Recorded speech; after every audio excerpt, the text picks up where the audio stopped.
Et bonjour à tous les auditeurs et toutes les auditrices de vipradioonline.fr. Ici Jérôme à l'antenne pour un journal Le Débrief RVPB, reportage VIP Presse Adam Brandt. En images, aujourd'hui en podcast vidéo depuis le Festival de Cannes pour notre journal Un jour à Cannes. Et nous sommes le vendredi 20 mai. Alors aujourd'hui, je vous emmène un petit peu à travers ce podcast vidéo dans les coulisses du festival pour vous donner donc le programme du jour.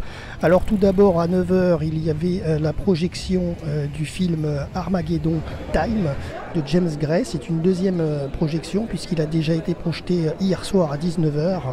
Donc ce film qui nous vient droit des États-Unis d'1h54 de James Gray.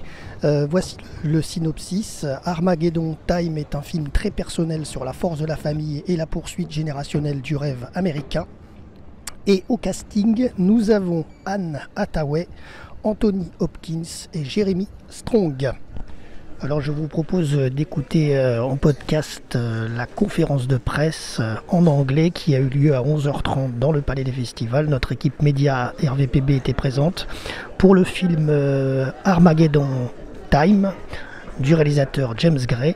La conférence était animée par Didier Alouche et il y avait donc dans cette conférence les enfants Jaylin Webb, Banks Repeta, James Gray bien entendu, le réalisateur, l'actrice Anne Hathaway et Jeremy Strong.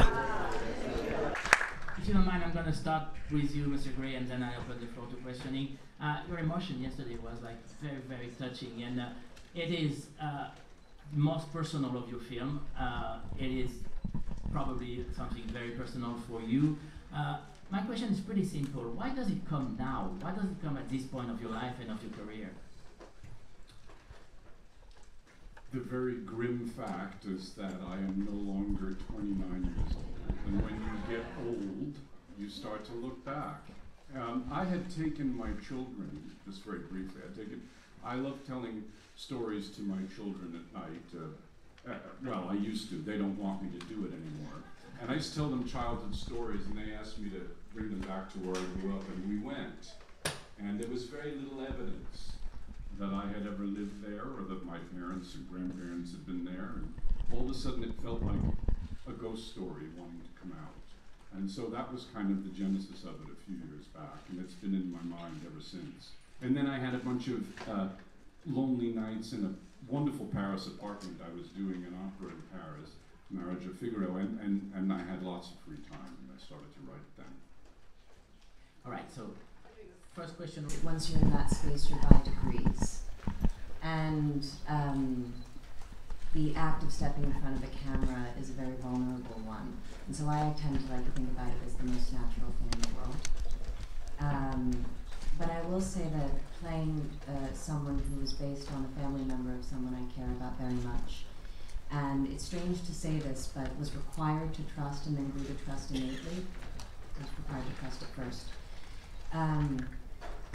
I appreciated the restraint that was embedded in the process because I really thought very carefully before I asked a question, because I knew that I wasn't just asking a question about art, I was asking a question about life.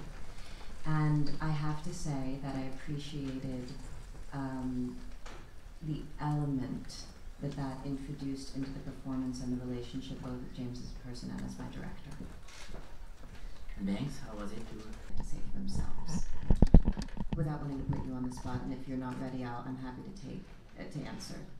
What do you mean by that? Well, so the question is, how do you, as an artist, perhaps tell a story that is a more adult story while you are still a child, and how do you, I don't need to speak for you, sir. How do you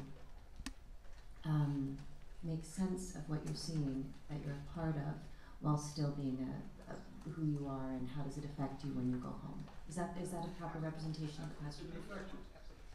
No, I got most of my insight from James and the bigger people like Annie and Jeremy, who really helped me through this journey, and I think congratulate my parents for just helping me along the way. So.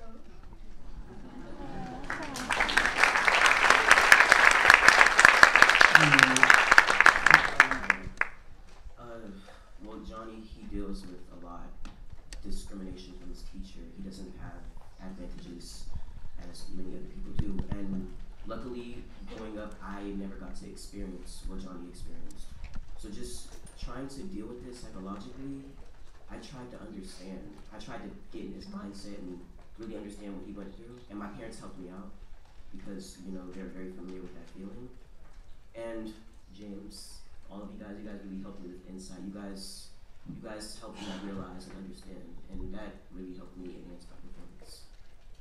And to answer your question, having been aware that I wanted to be a very serious actor from an unusually young age, I am aware that there is a type of artist that has that desire and that drive from a young age. And I recognize it in these two young men, and I know from my own absolute blessing of having parents that understand and supported me that it is possible to be a child, tell an intense story, and still make it through intact, and that it had a lot to do with the world that you put around them. So we just created a set that was safe, full of love, knew how to be serious, knew how to get work done, but also was warm. And I don't know if that had an effect on the film, but I have some of the best memories that I can claim as an actress on this set. Thank you.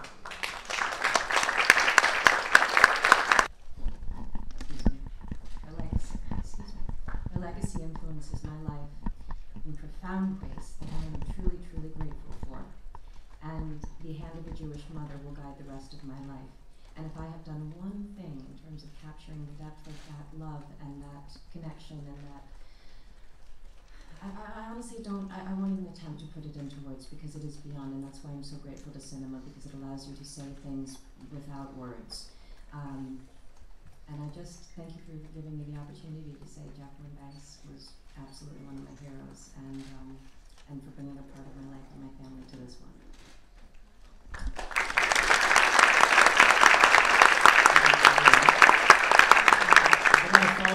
Of my character, not the ugliest, and the warmth and sweetness and touch of motherhood. That was what she inspired.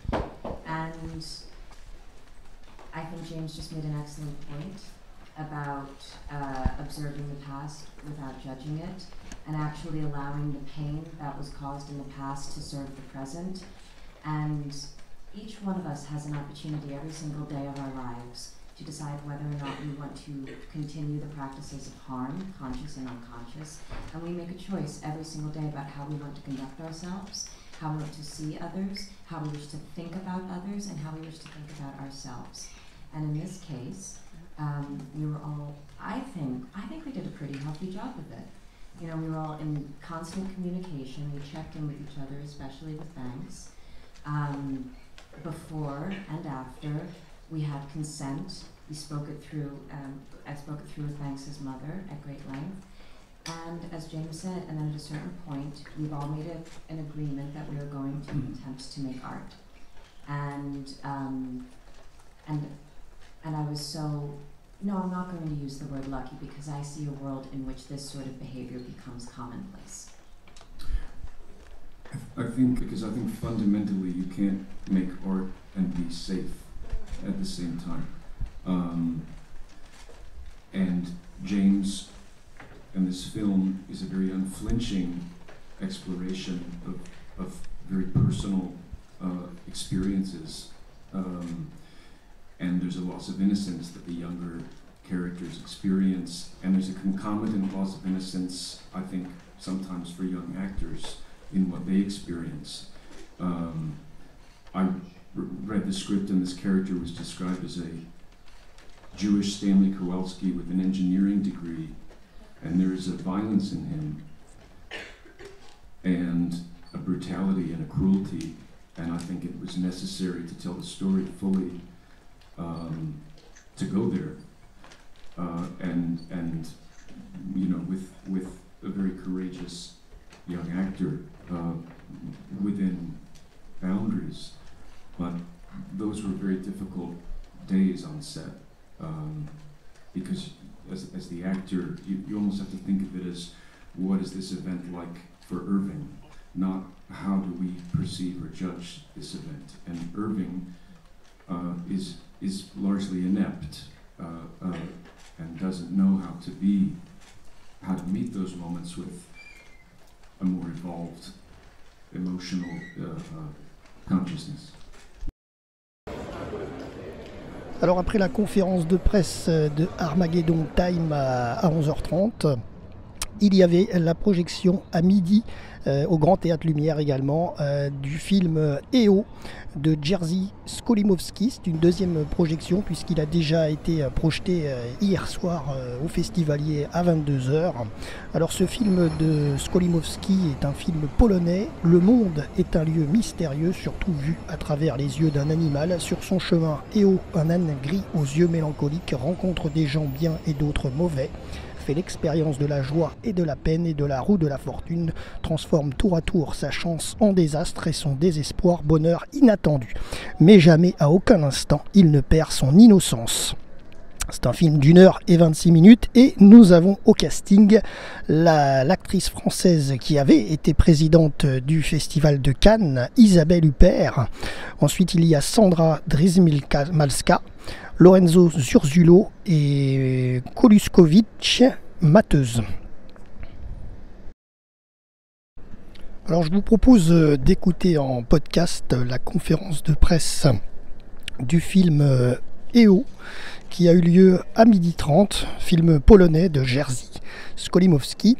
Alors dans cette conférence nous avions Jérémy Thomas, le réalisateur Jerzy Skolimowski était en visioconférence, en vidéo, puisqu'il a dû rester à Varsovie depuis sa chambre d'hôpital suite à une chute dans la rue. Et il y avait Eva Piaskowska, qui d'ailleurs est son épouse, qui était présente dans la salle au Palais des Festivals, et Lorenzo Zurzulo. Eva Piaskowska a d'ailleurs précisé qu'il y avait 6 ânes au total dans le film. C'est un film qui est basé sur les émotions. Le scénario a été écrit en Sicile, en Italie, pendant le confinement. Je vous laisse les écouter en anglais. We will watch a video that he recorded for you. It will be translated to English. Mrs. Eva Piaskowska, who has been producing and co-writing the screenplays of the last 4 films of Jerzy Skolimowski.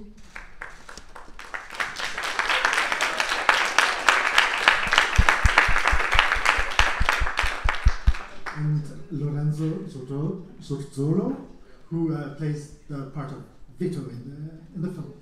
So I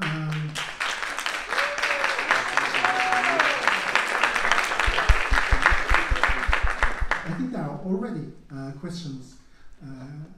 Please. And being themselves. So we spoke about it at length before the beginning of this film. And we decided to create an environment which could stimulate them enough to act naturally the way that Jerzy intended for them to act. So this was basically our main task. And of course they were prepared to different backgrounds, different environments, like closed up rooms or forests or all sorts of situations. And then we sort of stimulated them as much as we could so that they could act naturally within the scene. Now it's time, I think, to hear what... I hit my head against the sidewalk. An ambulance was called, and it was there almost immediately. And I landed in this hospital in Warsaw, when here in Cannes, EO is being shown.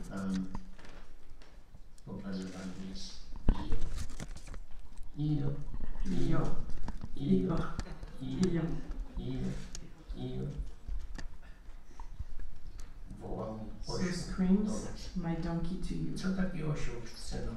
What does such a donkey want to communicate?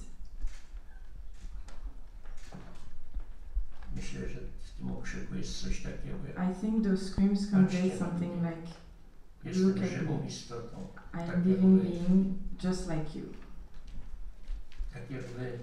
Just like you, I have desires. I too need love, miłości, opieki, care, czułości, affection, security, bezpieczeństwa.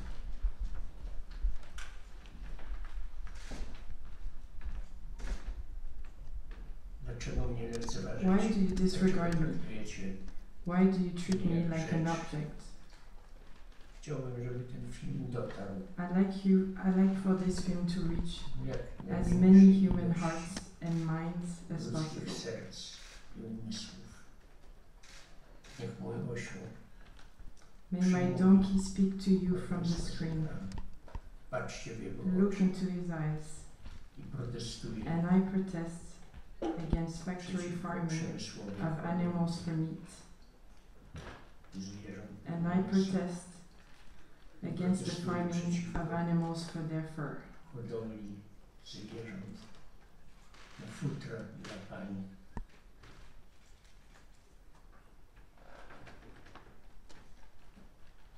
Io. Dziękuję bardzo. Thank you. film is made not for the small screen. This is our EO about cinema also. Thank you.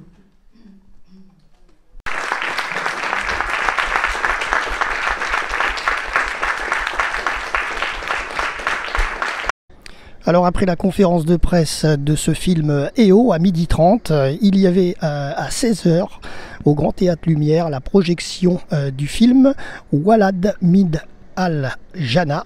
Excusez-moi un petit peu pour la prononciation, c'est un film suédois de 2h06 de Tariq Saleh. Adam, simple fils de pêcheur, intègre la prestigieuse université Al-Azhar du Caire, épicentre du pouvoir de l'islam sunnite. Le jour de la rentrée, le grand imam à la tête de l'institution meurt soudainement. Adam se retrouve alors à son insu au cœur d'une lutte de pouvoir implacable entre les élites religieuses et politiques du pays. Ensuite, à 19h au Grand Théâtre Lumière, film hors compétition en séance spéciale 3000 ans à t'attendre, 3000 Years of Longing de George Miller, film australien de 1h48. Alitea Bini, bien que satisfaite par sa vie, porte un regard sceptique sur le monde. Alors qu'elle est à Istanbul, elle rencontre un djinn qui lui propose d'exaucer 3 vœux en échange de sa liberté, mais Alitea est bien trop érudite pour ignorer que dans les contes, les histoires de vœux se terminent mal. Il plaide alors sa cause en lui racontant son passé extraordinaire. Séduite par ses récits, elle finit par formuler un vœu des plus surprenants. 3000 ans à t'attendre donc de George Miller. Et ensuite, à 22h précisément, au Grand Théâtre Lumière, film français en compétition de Arnaud Desplechin, Frères et sœurs. Un frère et une sœur à l'orée de la cinquantaine. Alice est actrice, Louis fut professeur et poète. Alice est son frère depuis plus de 20 ans. Ils ne se sont pas vus depuis tout ce temps. Quand Louis croisait sa sœur par hasard dans la rue, celle-ci ne le saluait pas et fuyait. Le frère et la sœur vont être amenés à se revoir lors du décès de leurs parents. Alors au casting, nous avons Golsifet Farhani, Benjamin Sixou, Melvi Poupeau, Patrick Timsit qui interprète Zoui et Marion Cotillard qui interprète Alice. Voilà, et ensuite, dernière info pour les Canois. Alors, outre l'émission de France 4 et de Culture Box qui est en public et vous pouvez vous inscrire sur Internet pour y participer, il y a un site sur France Télé qui est dédié à ça. Il y a également le cinéma de la plage. Ces 2 activités sont gratuites, autant assister à l'émission de France Télévisions, mais aussi le cinéma de la plage. Je rappelle les conditions. Cinéma de la plage, vous devez arriver avant 21h30, c'est sur la plage Massé, en face de l'hôtel Majestic.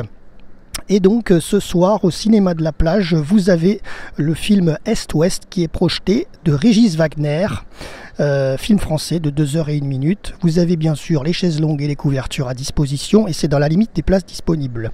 Voici l'histoire de Est-Ouest si vous ne vous en souvenez pas.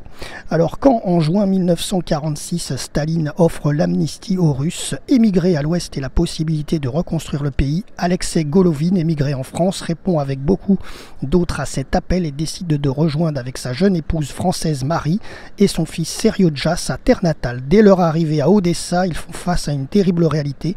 Beaucoup de leurs compagnons sont exécutés ou déportés. Alexei et sa famille ont la vie sauve parce que les autorités ont compris que le parti qu'elles pouvaient tirer de ce jeune médecin. Et au casting de ce film, nous avions Sandrine Bonner, Oleg Menchikov et Catherine Deneuve. Voilà, nous arrivons au terme de notre chronique podcast vidéo depuis le Festival de Cannes pour notre chronique Un jour à Cannes. C'était Jérôme depuis le Palais des Festivals. Merci à tous de nous avoir suivis. J'espère que les coulisses du Palais en images vous ont plu. Et à très bientôt, c'est-à-dire donc à demain pour un prochain débrief du festival. Et on reprendra le mode podcast radio. À très bientôt, Jérôme, vipradioonline.fr.